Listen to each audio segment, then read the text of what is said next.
Port Royal tsunami is one of the world's most disastrous events in history. What happened in those fateful moments on June 7, 1692, that destroyed a once thriving port, considered the center of British commerce and trade in the Caribbean? In an instant, the wealthiest port, a pinnacle of insatiable decadence, was destroyed by a devastating earthquake and tsunami.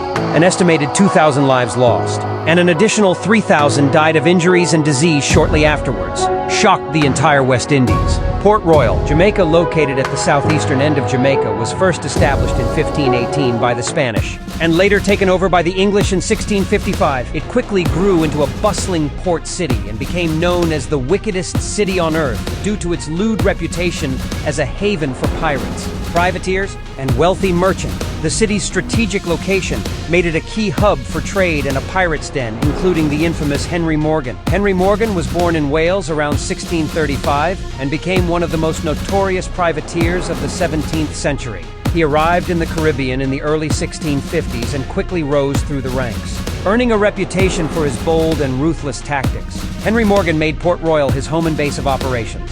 He acquired a grand estate in the city, where he lived in luxury. Morgan was known for hosting lavish parties and mingling with the city's elite. Despite his piratical past, he managed to secure a pardon from the English crown and was appointed Lieutenant Governor of Jamaica in 1674. In this role, he attempted to curb piracy and bring order to the colony, a task that proved daunting given his own history. Port Royal, before the disaster of 1692, was a bustling, vibrant city that thrived on commerce, piracy, and a unique blend of cultures. It was one of the wealthiest and most important ports in the Caribbean. Its strategic location made it a central hub for trade, such as sugar, rum, tobacco, and spices. Ships from Europe, Africa, and the Americas docked in its harbors, unloading their cargo and in turn taking on new shipments. The city's markets were filled with a variety of exotic fruits, finely crafted weapons, and luxurious fabrics.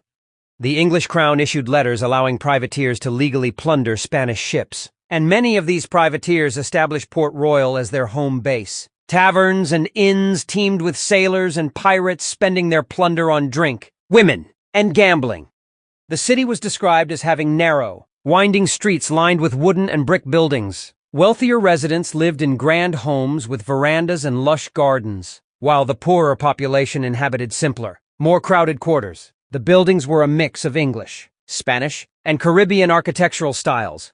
Taverns and inns were the central business of Port Royal. Taverns like the Blue Anchor and the Sign of the Mermaid were famous for raucousness. These places were filled with sailors, merchants, and adventurers sharing stories, making deals, and enjoying the city's infamous nightlife. It was not uncommon for fights to break out, and duels were a regular occurrence. Port Royal's population was diverse, consisting of English settlers, African slaves, freedmen, indigenous people, and immigrants from various parts of Europe and the Caribbean. This melting pot of cultures contributed to the city's unique social fabric. The clothing in Port Royal reflected the latest European trends that adapted to the Caribbean climate. Men wore breeches, waistcoats, wide-brimmed hats, and women wore dresses with corsets and petticoats. The dress code was more relaxed to reflect the climate. African rhythms blending with European melodies were music that people enjoyed. Local plays were performed at theaters. Before the sudden destruction in 1692, Port Royal was a city of stark contrasts, a place of immense wealth, poverty, piety, vice, and cultural diversity. The city's architecture was a blend of English, Spanish, and Caribbean influences. Houses ranged from grand estates to modest dwellings, each telling a story of its inhabitants' social status and lifestyle. Grand homes of wealthy merchants and officials were constructed with a mix of brick and wood, designed to withstand the tropical climate. The houses incorporated broad verandas, high ceilings, and large windows to allow for ventilation. The interiors were furnished with imported European furniture, tapestries, and artworks. Lush gardens with exotic plants and flowers surrounded these estates, adding to their grandeur. Middle-class homes were simpler but still comfortable, often two-story structures with wooden frames and shingled roofs. Houses typically had open floor plans with living spaces on the ground floor and bedrooms upstairs. Furnishings were more functional yet decorative, reflecting moderate wealth. The homes of the lower classes were modest, often single-story wooden structures with thatched or shingled roofs. The interiors were sparsely furnished, with basic necessities and few decorations. These dwellings were crowded, with multiple families sometimes sharing a single house, and lack of proper sanitation and crowded conditions made these areas susceptible to disease outbreaks. The food markets of Port Royal were located near the docks and central squares to take advantage of a steady influx of provisions from arriving ships. Markets reflected the city's diverse population and its status as a major trading hub in the Caribbean. The markets were filled with produce such as pineapples, mangoes, bananas, plantains, yams, cassava, and various leafy greens. The tropical climate allowed for a supply of these fresh foods year-round. Local vendors also sold a variety of herbs and spices, including allspice native to Jamaica, ginger, nutmeg, cinnamon, and peppers, which were essential for the flavorful Caribbean cuisine. There were also imported goods from ships arriving from Europe like flour cheese and dried fruits. These items were highly prized as imported items were more expensive. Other items like rice, coffee, and exotic spices were brought in through extensive trade networks connecting Port Royal to other parts of the world. Fresh fish and seafood were abundant, including snapper, grouper, lobster, shrimp, and conch. Fishermen brought their daily catch directly to the market, ensuring a fresh as well as livestock. Vendors would call out to passers-by to show their wares, and offered samples of their goods, allowing potential buyers to taste fruits, nuts, and other delicacies before making a purchase. Fresh fruits mingled with the aromas of spices, grilled meats, and seafood. Freshly baked bread and pastries from nearby bakeries wafted through the market. English, Spanish, African, and indigenous people all contributed to the variety of the market's vibrant atmosphere. In addition, as a place to buy goods, people from all walks of life mingled in the market, sharing news and gossip. Business relationships were forged, as traders and merchants negotiated prices of goods. There were disparities within Port Royal, however. Wealthy residents could afford the finest imported goods, but poorer inhabitants often relied on local produce and cheaper cuts of meat. Also, slaves and indentured servants, who made up a significant portion of the population, also frequented the markets, purchasing basic necessities with the limited resources available to them. A dark social trade was also integral in Port Royal's economy.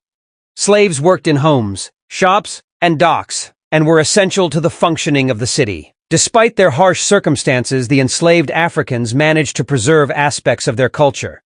Port Royal had a religious social side not commonly acknowledged. The city housed several churches, where residents attended services. However, the city's largely perverse reputation overshadowed life.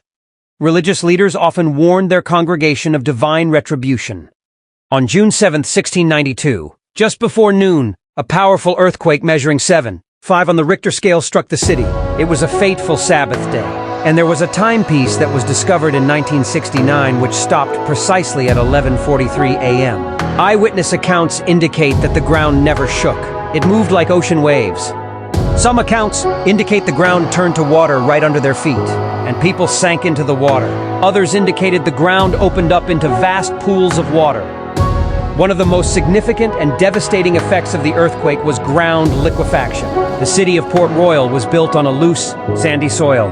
When the earthquake struck, the violent shaking caused the loosely packed soil and sand to behave like a liquid.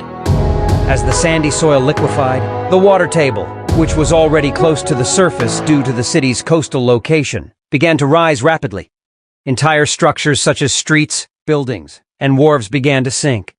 The liquefied ground turned into a quicksand-like state, pulling everything on the surface down with it. As the ground liquefied and buildings sank, water started to emerge from the soil. It was seawater as well as groundwater that rose to the surface. This contributed to the flooding even before the tsunami waves hit. Streets became rivers of mud and water, making escape difficult and chaotic. Just as quickly as the earthquake ended, the water rushed out, leaving people half buried in the ground. Then a few moments later, the half-buried people drowned by the tidal wave that came in.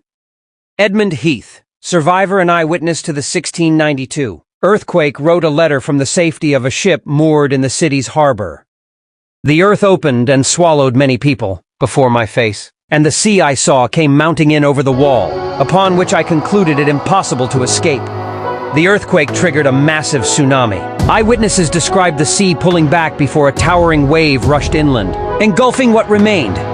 Port Royal became a quay with the event. The Palisado's spit was reclaimed by the sea. basically cutting off Port Royal from the rest of Jamaica, making rescue efforts arduous. The destruction was catastrophic. Approximately one-third Port Royal's 6,500 residents were killed in the disaster, and many more were injured or displaced. Survivors faced the immediate challenge of finding shelter, food, and clean water in the chaotic aftermath. The city, once known for its wealth, was left in ruins, with bodies floating in the harbor and debris scattered everywhere. Disease caused another 3,000 to die later. Some survivors clung to trees or ran to the hills as the tsunami rushed in. Looting occurred almost immediately. In the ensuing days, as the deceased lay exposed and decaying in the sun, scavenging animals and insects feasted upon the corpses. In the aftermath, survivors had to cope with the loss of their entire society. They lost loved ones, homes, and livelihoods. There were outbreaks of cholera and typhoid, which spread due to the contaminated water and poor sanitation. Relief efforts were organized, with aid coming from other parts of Jamaica and neighboring colonies. Temporary shelters were set up, and food supplies were distributed to prevent starvation. After the devastating earthquake and tsunami that struck Port Royal in 1692, several neighboring colonies and territories sent assistance to aid the survivors and help with recovery efforts. While detailed records of all the specific names of the colonies that provided aid are scarce, historical accounts indicate that assistance came from various sources within the Caribbean and beyond. Kingston, Jamaica, founded shortly afterward in response to the destruction of Port Royal, and nearby settlements in the area played a crucial role in providing immediate relief. The survivors from Port Royal were relocated to Kingston, which eventually became the new commercial center of Jamaica. Spanish Town. Jamaica was at the time the capital of Jamaica and mobilized resources and coordinated relief efforts for the Port Royal. Supplies, medical aid, and shelter were organized and dispatched to assist the survivors. Ships from Barbados brought food, medical supplies, and other essential goods to help support the survivors and assist in the recovery efforts. Antigua also sent aid to Port Royal. Supplies and volunteers were dispatched to help with the immediate needs of the survivors and to support the rebuilding efforts. Other islands, such as St. Kitts and Nevis, contributed to the relief efforts by sending provisions and aid to Port Royal. Their support alleviated some of the suffering in the immediate aftermath of the disaster. The reigning monarch of England at the time was King William III. William III ruled jointly with his wife, Queen Mary the Cute. The news of the disaster spread quickly, which prompted the British government as well as private citizens to organize aid. Funds were sent to support the people of the Jamaican city, and the English crown coordinated resources to help stabilize the colony. Recognizing the importance of maintaining a strong British presence in the Caribbean, King William III supported the rebuilding and the growth development of Kingston as a new commercial center. Regarding the Port Royal disaster, efforts of the Crown are not well documented. However, but the historical actions indicate the event was taken seriously as the measures to address the crisis were evident. Rebuilding Port Royal was an arduous task. Many decided to relocate to Kingston, which was founded soon after the disaster. Kingston eventually grew and became the capital of Jamaica, while Port Royal never regained its prominent status. Some parts of Port Royal were rebuilt, but the majority of Port Royal had sunk underwater. It is now an archaeological site of sunken historical artifacts, a haunting reminder of the city's sudden downfall. The 1692 disaster marked the decline of Port Royal as a major port city, serving as a sad reminder of the vulnerabilities to establishing coastal settlements which are exposed to natural disasters. The stories of Port Royal's survivors reflect their resilience in the face of the disaster. The city's legacy lives on in history books, archaeological studies, and oral tales of the once wickedest city on Earth. There were none, if any, warnings that preceded the tsunami. Earthquake prediction was not understood at the time. Some survivors later reported that there were unusual animal behavior and a noticeable calm before the earthquake, but these were not recognized as warnings.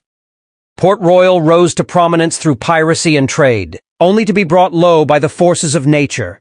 The 1692 earthquake and tsunami serve as a somber reminder of natural disaster and vulnerabilities of constructing settlements near the coast. The combination of the earthquake and the tsunami resulted in the sinking of nearly two-thirds of the city beneath the sea.